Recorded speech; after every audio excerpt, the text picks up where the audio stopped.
So let's start. The last and 24th Tirthankara of Jainis, Vardhamana Mahavira, also spread his message around this time, that is 2500 years ago.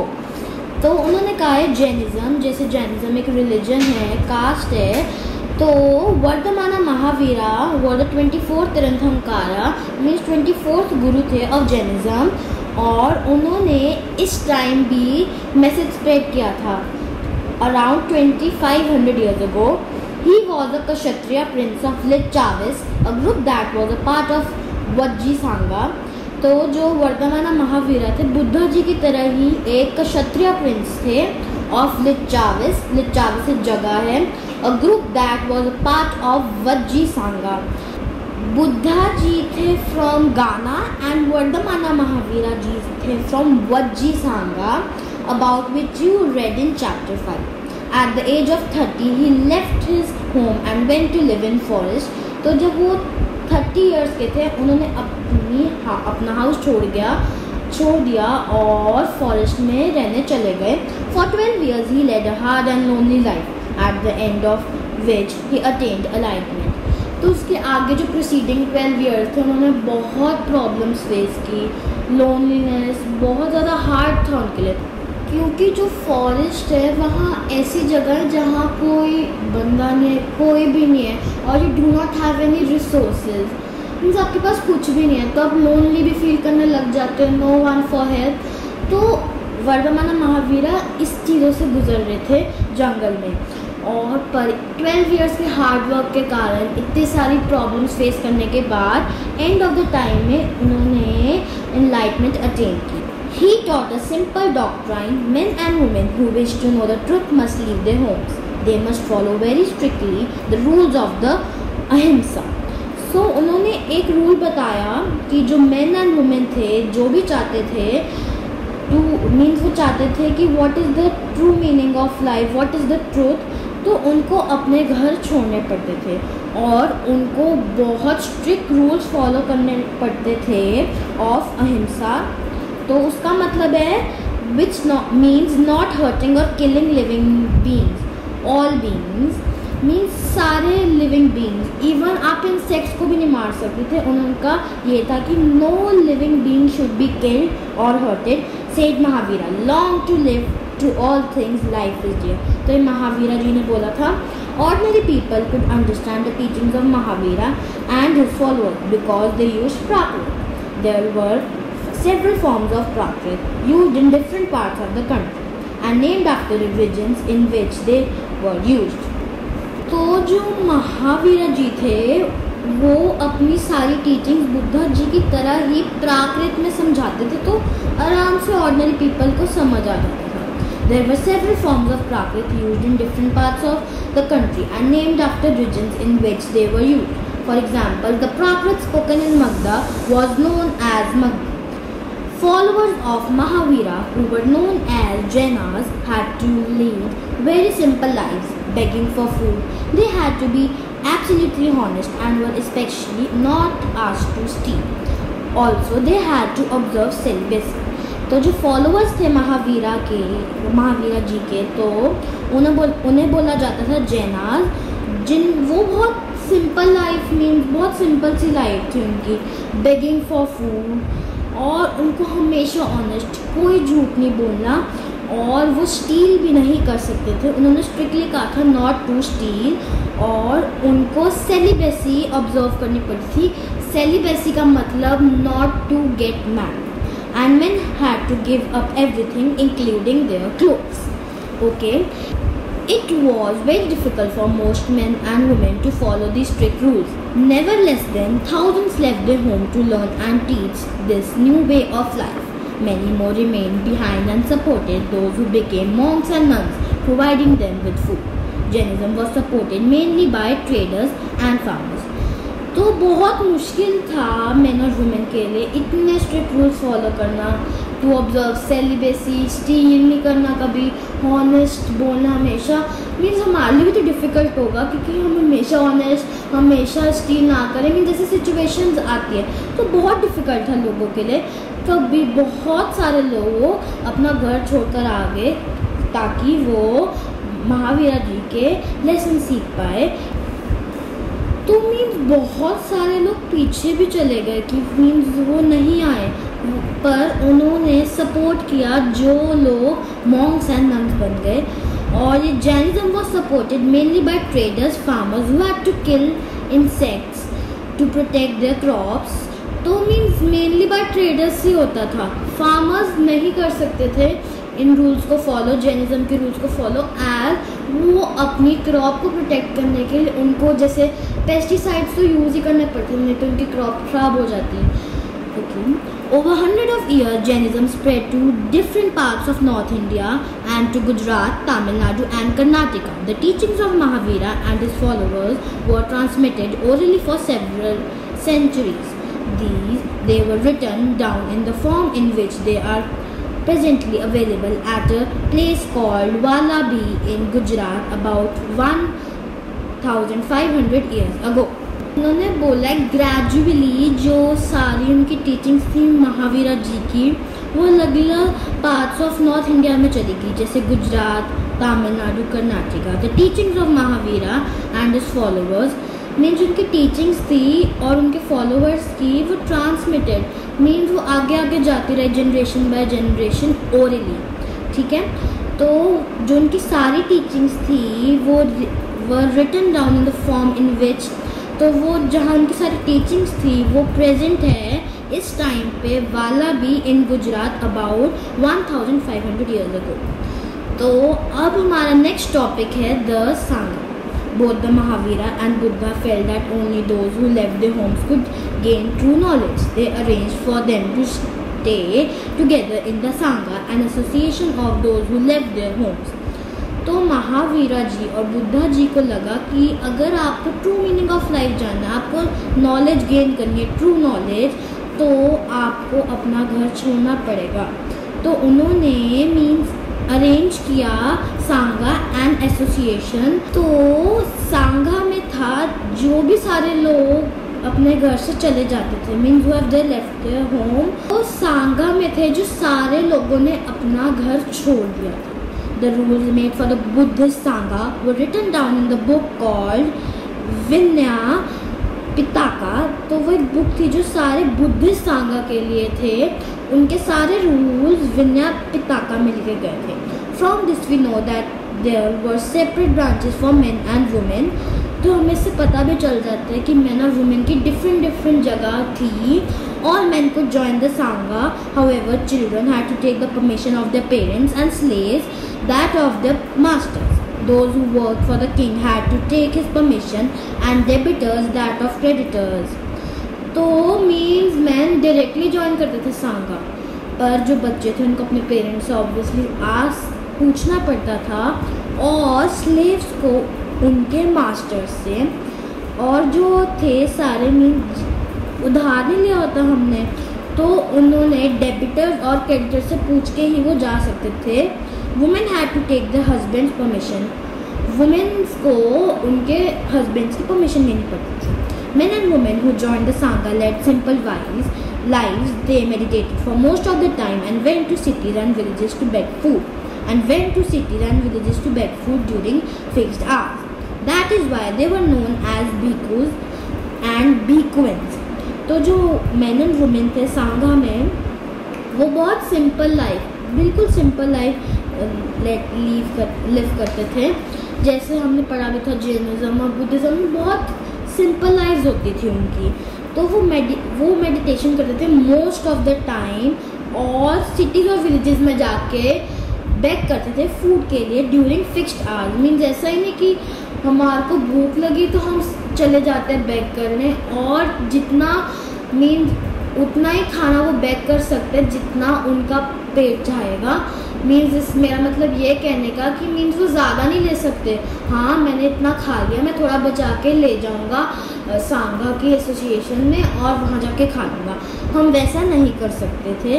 इसलिए वो बोले जाते थे भिक्खूज और भिक्खुइन्स, the Prakrit word for रिनाउंसर।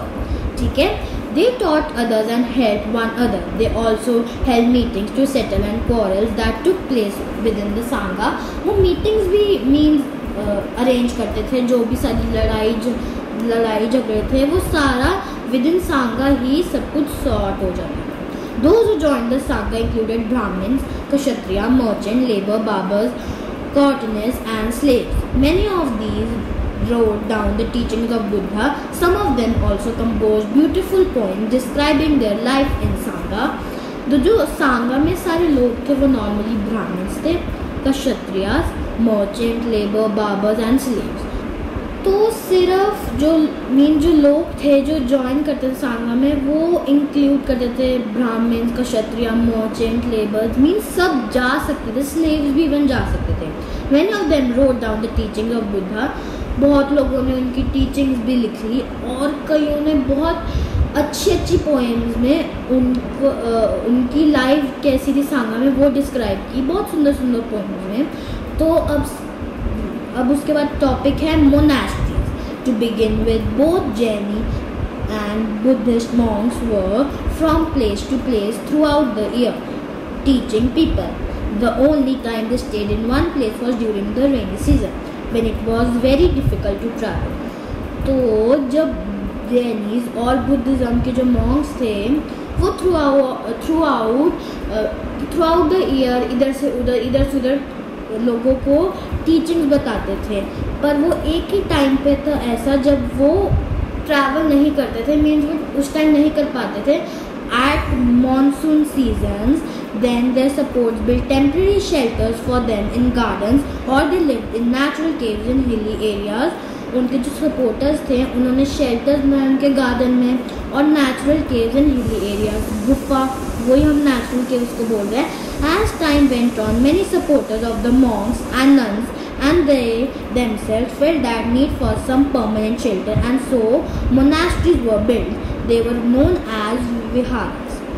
तो लोगों को लगने लगा कि अब ज़रूरत हो गई है, हमारे को कोई परमानेंट शेल्टर चाहिए, क्योंकि ये सब बहुत मुश्किल है। उनके जो सपोर्टर्स हैं वो कभी गार्डन बनाते कभी ऐसे बनाते, मीन्स उनको बहुत प्रॉब्लम होती थी। तो जैसे जैसे हम करते नहीं, जैसे हम एक घर से दूसरे घर से तीसरे घर, वैसे इनको भी बहुत मुश्किल होती थी। तो उन्होंने सोचा क्यों ना हम परमानेंट शेल्टर्स बनाएं, तो मोनास्ट्रीज तब बिल्ड हुई। दे वर ऑल्सो नोन एज विहार्स, ठीक है। सो उसके साइड पे पिक्चर के बिल्कुल अबव है a cave hollowed in the hills. This cave in Karle present in Maharashtra. Monks and nuns live and meditated in the shelters. ये बहुत इंपॉर्टेंट है, एमसीक्यूज में हमेशा आता है 2 to 3 मार्क्स का। तो पूछ सकते हैं पिक्चर दिखा के from where this from Maharashtra, what is the cave's name, or the Karle cave is found from where present day।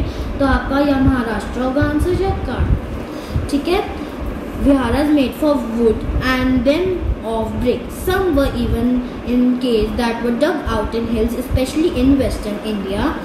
तो जो सारे विहारास थे, मोनास्ट्रीज थी, वो वुड से बनाई जाती थी, फिर उसके बाद ब्रिक से, और कई जो केव्स थी, जो बहुत मोनास्ट्रीज थी, वो डग आउट एंड हिल्स भी थी, ज़्यादा से ज़्यादातर वेस्टर्न इंडिया में।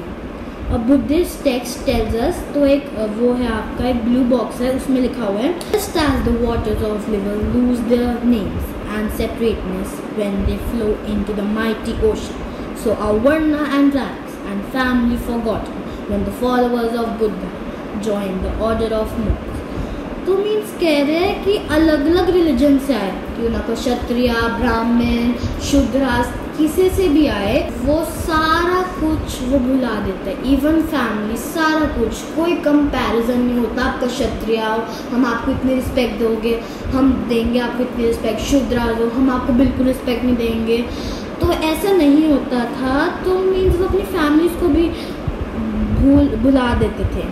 उसके बाद था very often the land on which the vihara was build was donated by a rich merchant और लैंड ओनर्स और the king. The local people came with gift of food, clothing and medicines for the monks and nuns. In return, they taught the people. Over the centuries, Buddhism spread to many parts of the subcontinent and beyond.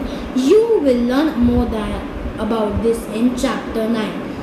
तो जो ये सारी land थी विहारस के लिए, वो ज़्यादा से ज़्यादा रिच मर्चेंट्स डोनेट करते थे और लैंड ओनर्स और the king. The local people तो जो लोकल पीपल थे, हम भी जैसे पंडित जी आते हैं, हम उनको प्रसाद देने जाते हैं, हम ऐसी कभी पूजा होती है तो हम जय नहीं करते खाने को, वैसे कि मीन्स वो लेकर जाते थे खाना, उधर क्लोथिंग, मेडिसिन, तो वो देकर जाते थे उन मॉन्क्स एंड नन्स को, और उसके बदले में वो उन्हें टीचिंग सिखाते थे। हम भी जैसे हम खाना देने जाते हैं पंडित जी को, जो पंडित जी को, तो वो हमें क्या देते हैं, आशीर्वाद, हमें सीख देते हैं। तो ऐसा ही इनका था। तो ओवर द सेंचुरीज बुद्धिज़्म ना अलग अलग जगह ऑफ द सब कॉन्टिनेंट में स्प्रेड हो गई। तो ये और आप पढ़ोगे चैप्टर 9, ठीक है। तो इसके बाद एक बहुत बड़ा बॉक्स है ब्लू कलर का, द सिस्टम ऑफ आश्रमास, बहुत इंपॉर्टेंट है। So let's read. Around the time when Jainism and Buddhism were becoming popular, Brahmins developed the system of ashramas. तो ये ब्राह्मण्स थे जिन्होंने वर्णा का भी सिस्टम निकाला था, उन्होंने सिस्टम ऑफ आश्रमास भी निकाला। Here the word ashrama does not mean a place where people live and meditate. आश्रमा वो जैसे गांधी जी का आश्रम वैसे बिल्कुल भी नहीं। आश्रमा का मतलब हुआ जहाँ स्टेजेस ऑफ लाइफ, नॉट कहाँ जहाँ पीपल मेडिटेट करें। It use to instead for a stage of life. Four ashramas were there, brahmacharya, grihastha, vanaprastha and sannyasa. Brahmins, Kshatriya and Vaishya men were expected to lead simple lives and study the Vedas during the early years of their life. Then they had to marry and live as householders. तो जो Kshatriyas, Vaishyas man जो थे सारे, वो Vedas during the early period जब पढ़ते थे, उस स्टेज को बोलते थे हम ब्रह्मचार्य। और जब वो उनकी शादी हो जाती है और वो हाउस होल्डर बन जाते थे, उनको कहते थे हम गृहस्था। और वो जब सारा कुछ छोड़ के फॉरेस्ट में जाके मेडिटेट करने जाए तो उनसे बोलेंगे हम वर्णप्रस्था। और finally they had to give up everything and become sanyasi. मतलब फॉरेस्ट से भी छोड़ के आ गया सब कुछ, उसके बाद वो क्या बन गए, सन्यासी। ये हमारा फोर्थ स्टेज, सन्यासी। The system of ashramas allowed men to spend some part of their lives in meditation. Generally, women were not allowed to study Vedas and they had to follow the ashramas chosen by their husbands. तो आपने पढ़ा ही था king and republic में कि womens were not allowed to study Vedas, तो उनके जो भी सारे आश्रमास थे उनके हस्बैंड चूज करते थे। अब आती है बॉक्स एल्सवेयर, बहुत इंपॉर्टेंट है, चलो रीड करते हैं हम। Find Iran in your Atlas. Zoroaster was an Iranian prophet. His teachings are contained in a book called the Avesta. The language of Avesta and the practices described in it are very similar to those of the Veda. The basic teachings of Zoroaster are contained in the maxim good thoughts, good words and good deeds. Here is a verse from Zend Avesta. तो elsewhere में बोला है Iran, आप अपनी Atlas में find करो, अगर आपके पास होगी तो उसमें Zoroaster and Iranian prophet mean. Iranian prophet का मतलब है जो बंदा बहुत ज़्यादा गॉड में बिलीव करता है और उनके बारे में बातें करता है। तो उनकी भी एक बुक थी ज़ोरेस्टर द प्रॉफिट की, अवेस्ता, जिनमें उन्होंने सारी अपनी टीचिंग्स लिखी हुई थी। The language of the Avesta and the practices described in it are very similar to those of Vedas. तो जो उनकी सारी प्रैक्टिसेस थी, सारी लैंग्वेजेस थी, वो बहुत सिमिलर थी वेदास से। और उनकी बेसिक टीचिंग्स थी good thoughts, good words and good deeds. जैसे गांधी जी का नहीं, बुरा ना सुनो, बुरा ना देखो, बुरा ना बोलो, वैसे ही गुड थॉट, अच्छे थॉट्स करो, गुड वर्ड्स अच्छी तरह बोलो, गुड डीड्स सबसे अच्छा काम मीन्स सबको हेल्प करो, ये सब कुछ। Lord grant strength and the rule of truth and good thinking by means of which one shall create peace of tranquility. ये ज़ेंड अवेस्ता की बुक में से उन्होंने लिया था। For more than 1000 years, Zoroastrianism was a major religion in Iran. Zoroastrianism एक major religion था Iran में। Later some Zoroastrians migrated from Iran and settled down in coastal towns of Gujarat and Maharashtra. They were the ancestors of today's Parsis.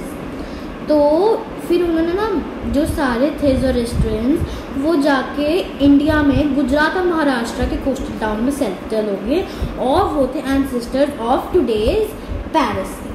तो इससे ही हमारा आज chapter ख़त्म होता है। तो आपको आई होप आपको चैप्टर ये अच्छा लगा होगा। तो अगर अच्छा लगा हो please like, share and subscribe our channel ASS के पेंसिल मोशन। हम आपके लिए और ऐसे लाते रहेंगे चैप्टर्स, तो हमारी नेक्स्ट वीडियो में भी होगी for 7th class geography chapter. So stay tuned. Till then, bye.